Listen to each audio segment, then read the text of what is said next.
And a pair of enormous shoes have been uncovered in an ancient Roman fort in the UK. Archaeologists say the find may reveal important information about the troops stationed in Roman Britain. It happened the way these discoveries always happen, without warning. A construction site outside Scarborough, North Yorkshire. Routine groundwork for a housing development. The digger operator made another pass, and the bucket caught something geometric. Too straight for bedrock.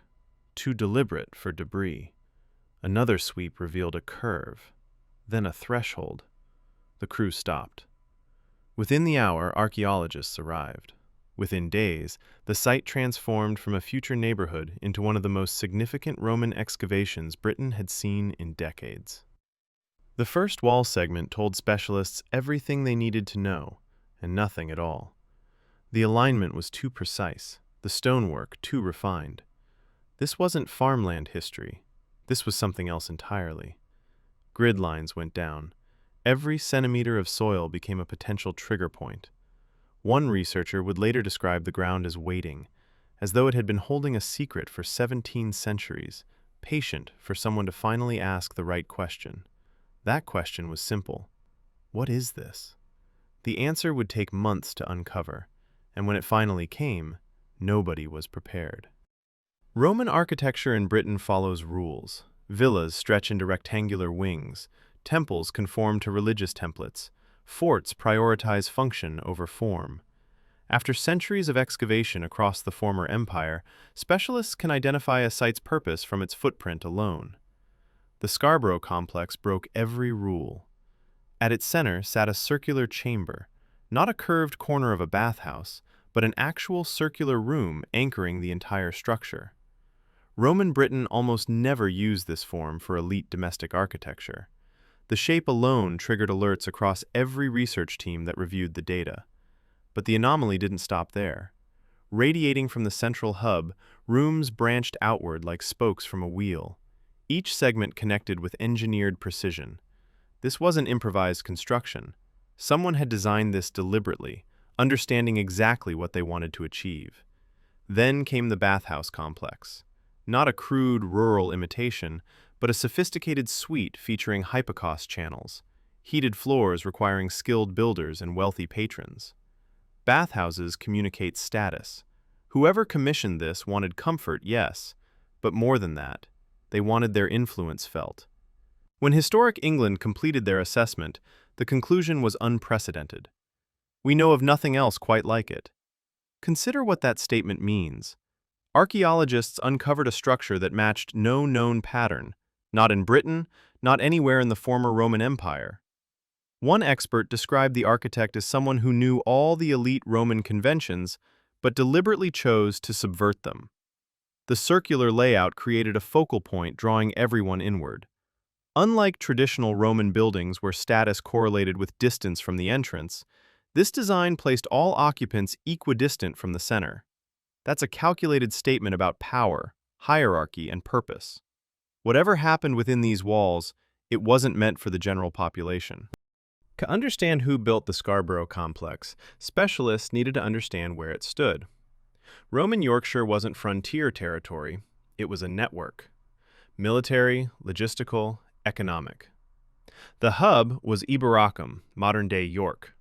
An imperial command center where emperors died, legions rotated, and administrative power radiated across the north. From that hub extended dozens of operations. Roads built for rapid movement, forts built for territorial control, and along the coast a chain of signal stations designed to watch anyone approaching from the North Sea. Scarborough held one of the most critical watchtowers in that chain. Its remains still sit beneath Scarborough Castle today, linked to stations at Filey, Ravenscar, and Huntcliffe in an early warning system spanning the eastern coastline. Here's the first complication. The newly discovered complex matched none of those defensive installations. Signal stations were tactical, utilitarian, built purely for surveillance. The Eastfield site showed refinement, heated floors, architectural symmetry, craftsmanship that signaled wealth rather than warfare. More troubling still, the complex's positioning followed neither military nor domestic logic. It wasn't perched on defensive high ground, It wasn't connected to a major road. It wasn't tucked into fertile farmland typical of rural villas. The structure sat between systems, close enough to military infrastructure to suggest relevance, distant enough to maintain separation. That placement implies authority. Someone with enough influence to ignore standard Roman planning conventions entirely. When researchers plotted every confirmed Roman site in Yorkshire, the established pattern held, until they added the Scarborough complex. Suddenly, the puzzle demanded reconfiguration. One archaeologist put it simply: when you place it on the map, everything else shifts. Once the structure's outline was documented, teams turned to reading the soil itself. Occupation sites leave signatures. Domestic complexes scatter pottery, tools, food waste, coins dropped in doorways. Ritual sites show different patterns. Military installations others still. The debris tells the story of how a building was used and how it ended. At Scarborough, the silence was deafening. The team recovered artifacts, pottery fragments, tiles, Roman coins, structural elements, enough to confirm active use over an extended period. But the pattern was wrong. No chaos, no burn layers, no structural collapse frozen in debris. Instead, the evidence suggested something far more unsettling: controlled abandonment. One archaeologist described the site as closed down, not destroyed. That distinction matters. When buildings fall to disaster, fire, invasion, structural failure, the soil shows chaos. Mixed layers, scattered rubble, evidence of sudden violence. Scarborough showed none of this. The complex was organized, curated. Key materials had been removed, floor plans left intact. The soil read like an organized exit. Someone, or some group, had dismantled this complex with purpose. Not in panic, not in haste. With the deliberate care of people who intended to leave nothing behind except the bones of the structure itself. Why? That question lingered over every excavation report. If this complex served the purpose important enough to build, if its occupants maintained it for years or decades, why walk away so carefully? The walls held no answers. The ground offered only absence. By the time excavation concluded, the assessment was clear. Specialists had documented something potentially unique in the entire former Roman Empire. A structure that defied every known category, abandoned under circumstances that remained unexplained. The logical next step seemed obvious: preservation, public access, perhaps a heritage center that would draw visitors for generations.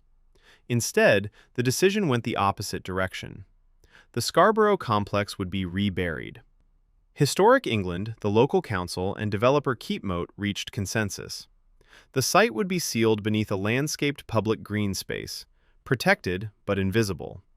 This wasn't negligence. It wasn't cost-cutting. It was conservation logic applied to its most uncomfortable conclusion. Exposure destroys archaeology. Weather erodes masonry. Frost fractures stonework. Vandalism becomes inevitable. Foot traffic accelerates decay. The very act of revealing a site begins its deterioration.